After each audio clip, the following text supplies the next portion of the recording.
guys, today we're back with another video for you on a little bit of an update with the reptile room, which is also my bedroom at the minute.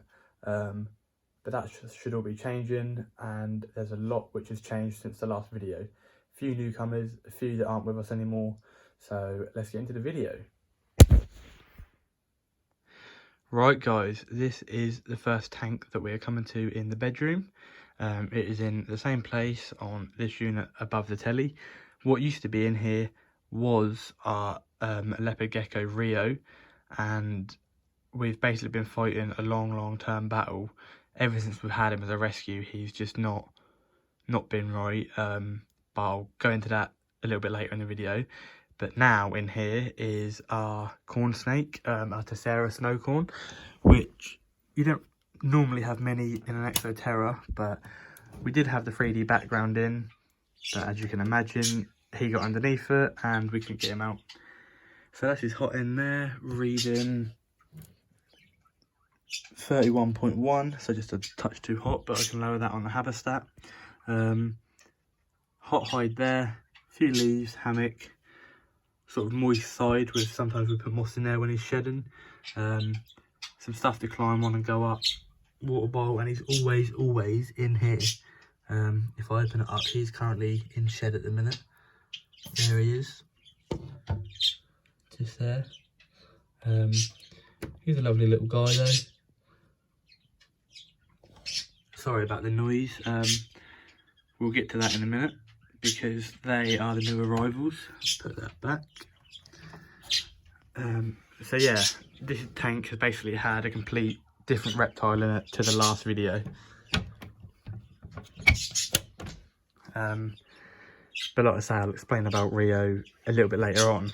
Now, instead of having behind me near my bedside the rescue crested gecko tank, we now have it here, which is the Exoterra extra long.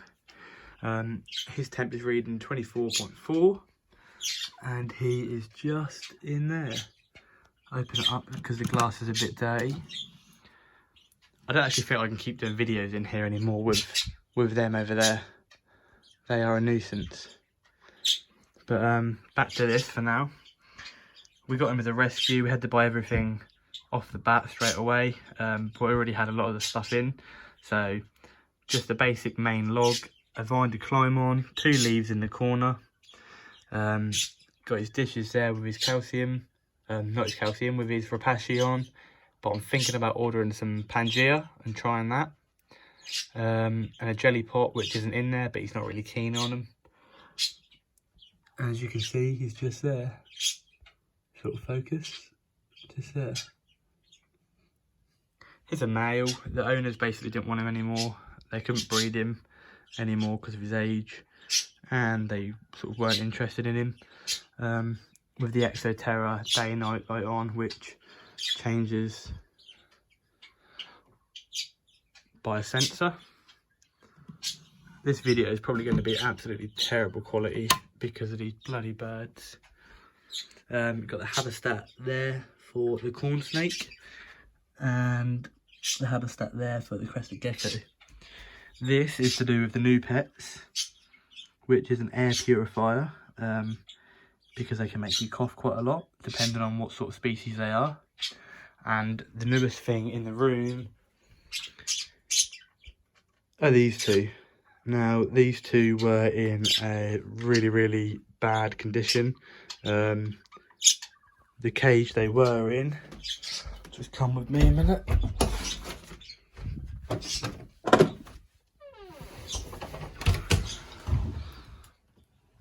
That is the cage they're in just there. Absolutely tiny.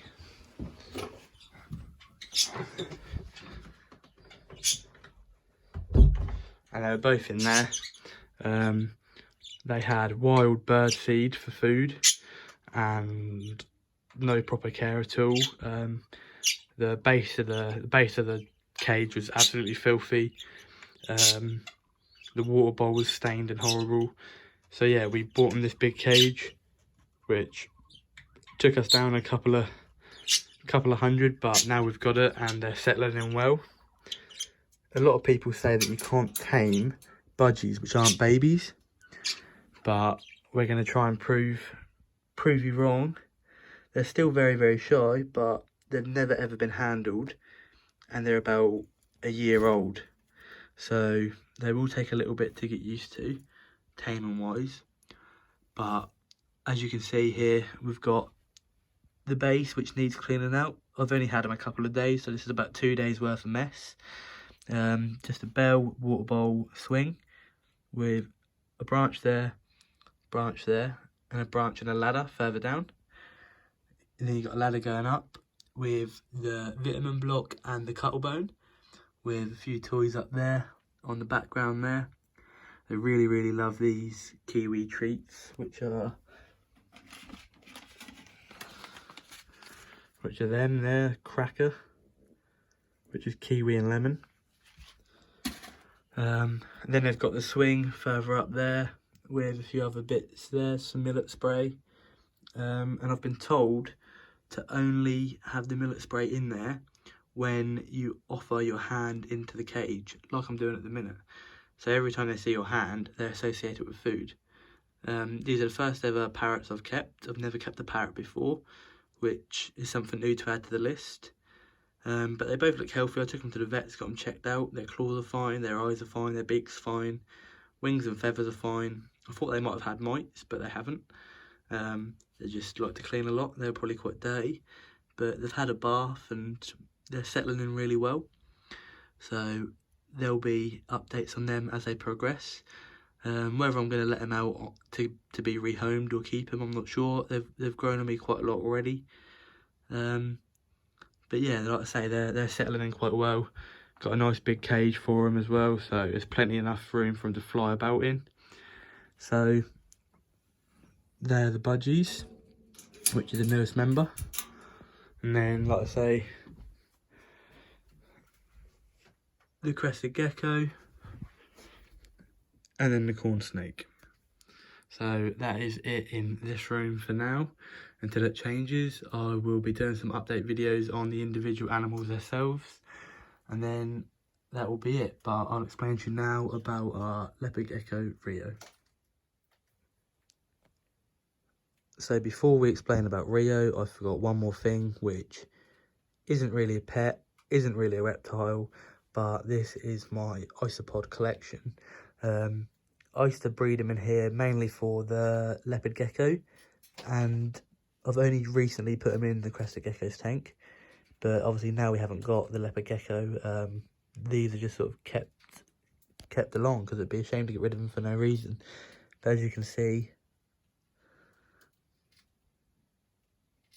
there's quite a few there. Got a lot of babies. Got some big oranges as well. There we are, look.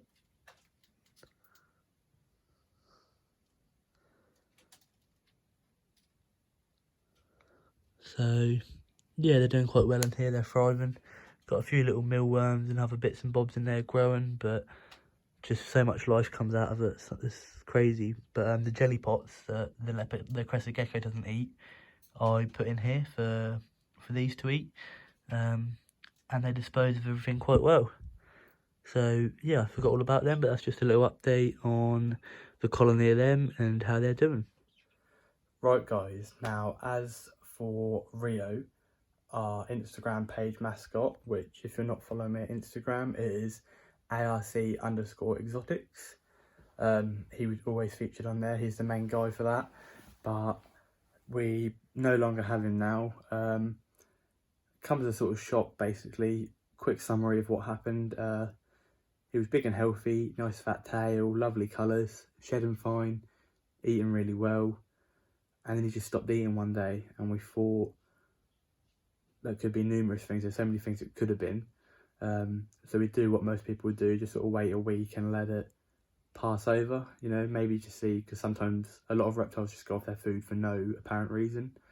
And he didn't eat, he still weren't eating, so we took him to an exotic vet. Long story short, we had about 4 visits there. We had to end up force feeding him to keep his weight up because he was dropping weight that rapidly. He just wasn't interested at all. So we were force feeding him every day. And then his hands and his wrists went really swollen. Yeah, still quite hard to talk about. His hands and his wrists went really swollen, and he just was struggling to move and struggling to walk. And we had him on antibiotics and medicine. None of that helped. This is about £450 down, how much we spent at the vets.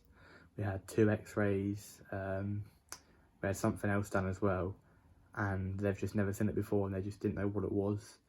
Got to the point where we got back from the vets for the 4th visit, and a day later he was just upside down in the tank, still breathing, still eyes open, just no physical movement in him.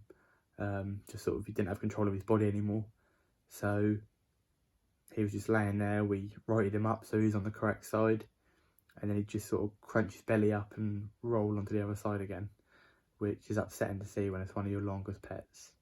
Yeah, that's not nice to see. So we took him to a different exotic vets and got a second opinion, and he basically diagnosed it straight away after having him out and seeing what he was like. Basically, he had a neurological disease, which is an infection in the brain where something just takes over your brain and you have no physical control over what you can do about it. So therefore it might have been telling him not to eat, which he wasn't, rolling over on his belly, which he couldn't get back onto. And they don't really know the cause. It wouldn't be calcium deficiency because he had strong bones on the x-ray and the x-rays come up fine, do you know what I mean? So it wouldn't be that. We made sure of that as well. We're using the Arcadia UVB bulb, so we're using sort of one of the best about. Wouldn't be that. So yeah, we had to come to the hard choice to put him down, put him to sleep. But it's just one of them things where sometimes with reptiles, because not a lot of people know about them, you don't know all the ins and outs. And we can't say we didn't try. We got so much advice and so much expert advice as well, spent so much money, took him to three different exotic vets to get a better opinion, and no one knew what it was. So yeah, that's a shame. That's sort of it. It hit me a bit harder than what I thought it would, but it's just one of them things when you keep animals and you just got to do the best you can do and leave the rest to them. But that was just an update on him and what happened to him before people ask. So yeah, thanks for watching the video, and got all my words muddled up. Thanks for watching the video, and be sure to subscribe and stick around for more. Thank you very much.